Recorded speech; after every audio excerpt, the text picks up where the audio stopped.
it wasn't a sake of like harming KAIDYN, but it was the sake of harming myself to not be in this world anymore. Someone needs to help me because my life is becoming in danger. Baby, you know I don't pull out when we loving, touching and kissing and licking. No receiving your pennies or something now. In my car, in my crib, I'm shining with this gold grill. I could give a what how you feel. That booty and them tattoos on the rim. Take a breath of my blood, my hood. What's up, MG Empire? Welcome back. It's your favorite high school sweetheart, Genecia here, and today's video is all about how I dealt with postpartum depression after having a baby and during, because there's signs that I didn't know I was aware of that I was dealing with prepartum depression while being pregnant. So I just want to educate you guys and tell you guys my story and experience with that. But before we get started, be sure to hit the subscribe button right now if you guys aren't a part of the MG Empire, because I would love to have you guys a part of our family and our channel. We are posting lit banging content and I don't want you guys to miss it. So if you guys don't want to miss that content, be sure to hit that notification bell so YouTube can notify you every time we post a video. Also, give this video a huge thumbs up if you guys want more videos like these, mom related videos, parenthood videos, vlogs of that sort. Let us know in the comment box down below. And yeah, we're about to get started. All right guys, so I'm in my room, I'm on my bed, I'm super comfortable. I want you guys to get comfortable too, so grab a snack, grab a drink, and just come chill with me. Like, I want to tell you guys my experience and have that one-on-one girl talk. You know, I feel like this is the perfect time for a girl talk, for us to get to know each other on a deeper level, so you guys can get to know what I've been through. And if there's any men out there who are watching this right now, get educated, because Manny wasn't, and I feel like a lot of men aren't educated on postpartum or prepartum depression. And if your significant other is currently pregnant right now, I feel like this information and my experience, what I went through, can help save your significant other. So if you guys have been following me during my pregnancy journey, you guys know that Manny and I planned baby KAIDYN. I'm into that whole zodiac sign horoscope, and I wanted baby KAIDYN to be a Cancer. I was a Cancer. I knew when my mom conceived me, so I was like planning that around that time. So I wanted him to be a Cancer baby, and for him to relate to me and I can relate to him, because I feel like sometimes Cancers are misunderstood on the emotional level of like comprehending what we're going through and why we're experiencing this emotion. And to someone else, you're overly emotional, but like, to me, it's like, oh, what's happening?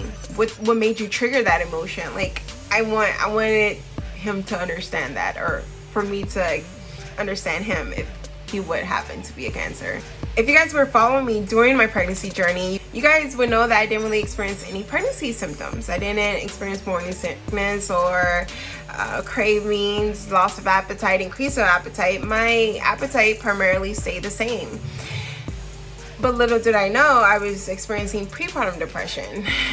You know, Manny did express to me, and obviously he's not here to kind of speak on his behalf, but what he did express to me during pregnancy was that I was acting more moodier or emotional than usual. And it was kind of like alarming, because we will have like little arguments based off my emotional state, of like something that would trigger an argument because of how I was acting or feeling. And I couldn't, just looking back, I couldn't control it. And I would try to express to him like, I don't know why I did that or said that or feeling this way. And like, it was just a roller coaster of emotions that it was overwhelming. I couldn't contain it or control it than I normally could before. And it was kind of scary, like me thinking about like back on it, and now that I'm educated on prepartum depression, that's exactly what I was going through.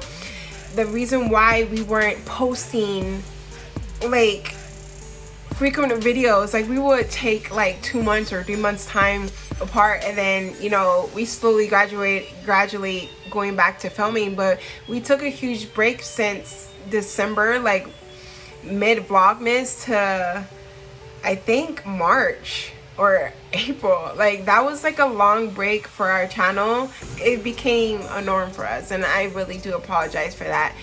But I can't apologize for my mental state, because I was experiencing prepartum depression, and all I wanted to do was just sit in bed and do nothing but watch Netflix or catch up on my shows or play Apex or Call of Duty. Manny would frequently ask me every day, like, hey, are we gonna film today? And I'm like, yeah, we're gonna film tomorrow. Like, yes, for sure. Like, I'm gonna take a bath, I'm gonna take a shower, I'm gonna shave, I'm gonna fix my hair tonight, and you know, all the things that would motivate me in the morning to say like, okay, I'm ready. All I have to do is just do my makeup. Like, there's no prepping of like grooming myself. And every day I would say that, and every day I would say tomorrow. In my head I would be like tomorrow, and I just it was like to the point where I just wish Manny was like, stop asking me. Like, I wouldn't want him to stop encouraging me to work. Like, that was great of him to keep doing that, but during that time of me being in that depressive state, that wasn't working for me. That wasn't helping me get out of this slump that I am. And me realizing now, yes, your significant other can help, but it starts with yourself. And since I was going through that dark rabbit hole of just going in and digging myself more and more into this hole of where it's harder for me to get out of. Like, I was no longer caring about my hair hygiene, or I would just wake up and be in bed and just hope Manny don't press to me about filming or priorities, because that was the last thing on my mind. And it's just seeing myself in that slump. You know, it's hard. It's really hard, and it's even harder for someone who don't understand that place you're in, because I will express to Manny all the time, and for a person that see things black and white, Manny just be like, it's all in your head, just get over it. Because to him, when he's experiencing things, that's how he tends to look at life. It's all mental. If I just act on an action, it can just go away. And it's not that easy. It's not like I can just get out of bed, take a shower, and then just film. It's not that easy. It's like, it's a voice inside of me that always say, oh, you can do it tomorrow. Let's just do what we're doing right now. Like, let's just watch TV and eat your favorite snacks and eat your favorite foods and just lay in bed all day and wake up and play Call of Duty or Apex with your friends. Because that's right now, it's just getting you through the next day. That's what was getting me through the next day. Like, that's what I was looking forward to. Like, I didn't want to handle priorities. I was sick of editing and filming every single day, and having that workload on me becomes overwhelming.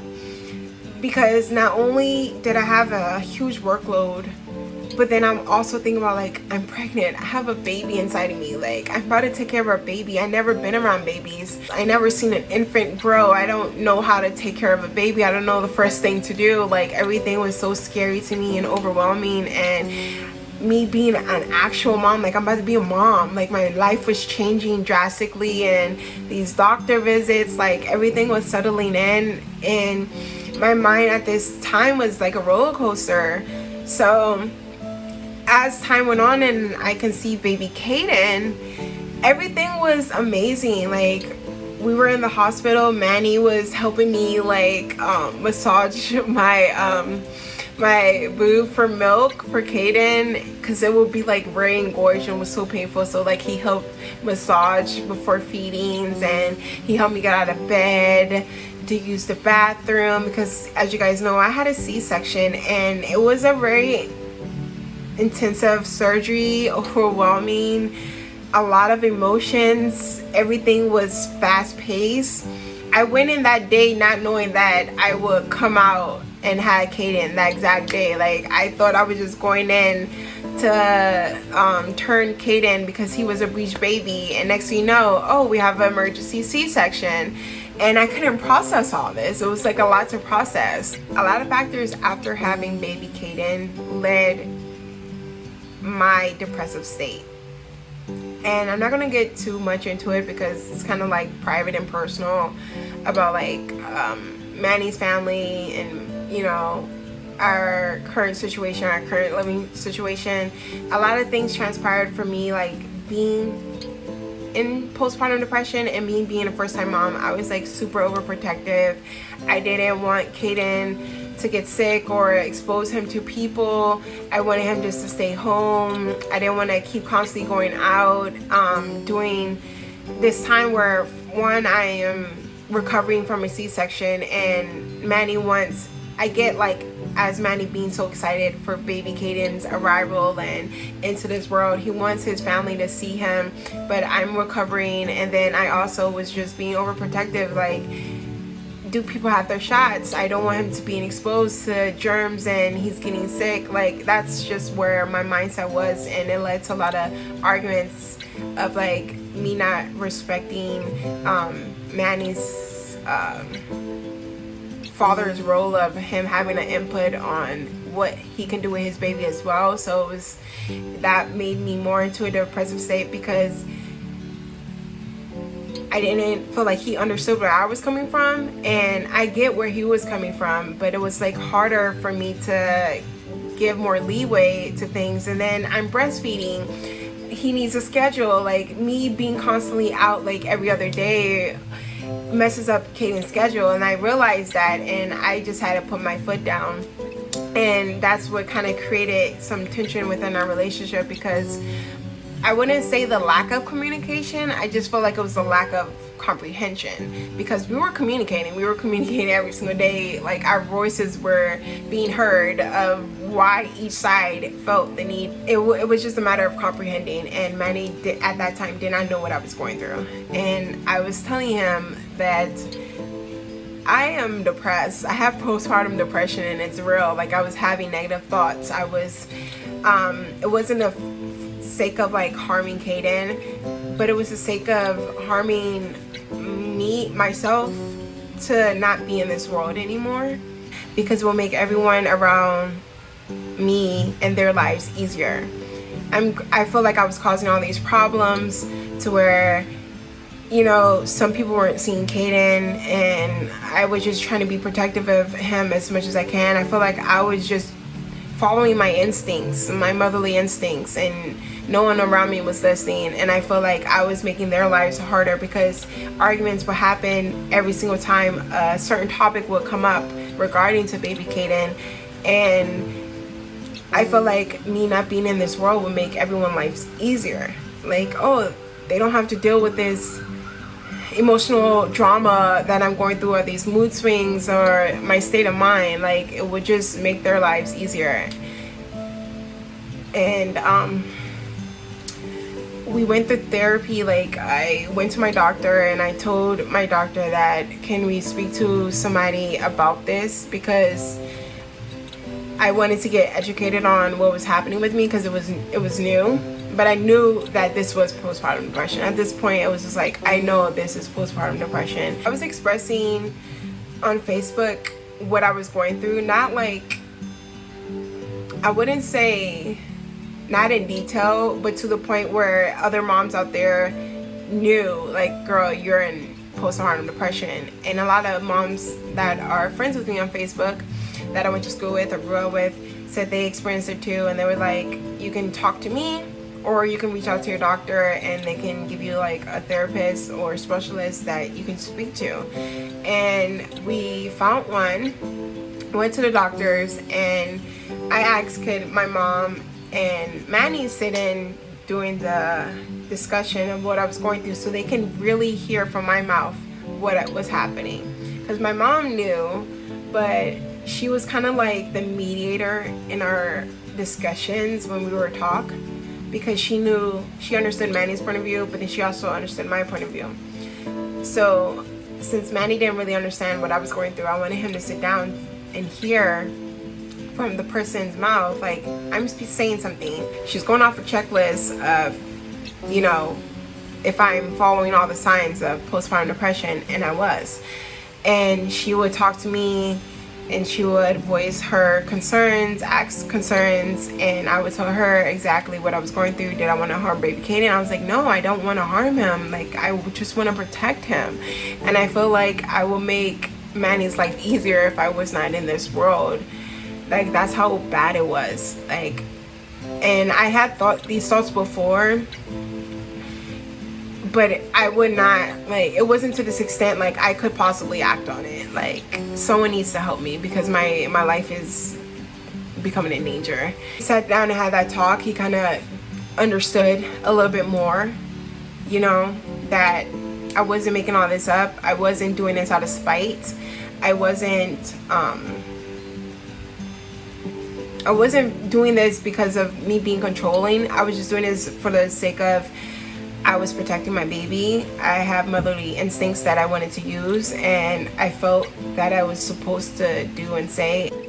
Overwhelming, and the change aspect was just really getting into me because everything was moving so fast. Baby KAIDYN came in early. I had a C-section, and then I'm going through postpartum depression. It was just a roller coaster of like, bam, bam, bam. Too many life events was happening for me to just adjust to it and take it in. It was something every single day that was new, and I was getting lack of sleep. Breastfeeding is a whole job itself, you know. And me not sleeping properly, and it was just a lot, you know. Motherhood is a lot, you know. You're gonna adjust to it, but it's a lot. After that point of sitting with the therapist, things slowly start to come around, you know. After heated discussions and arguments and threats, you know, things started to come around. Because at that point, I really felt like everything was coming to an end.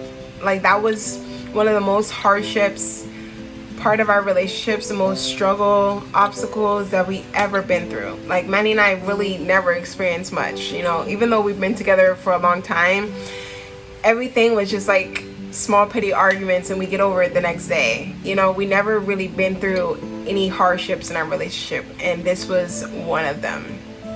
And it tested us, and we got through it. And I feel like I told my mom during this period, like, if we get through this, we can get through anything. Because this was one of them life or death experiences, one of them breakup, never speak to each other again experiences, don't want to have nothing to do with you experiences. That's just how my mind was, and that's how I thought it was. And I said, if we ever get through this, we can get through anything, man, because nothing could be worse than this. Like, just me thinking all the worst things in life, nothing can ever be worse than this.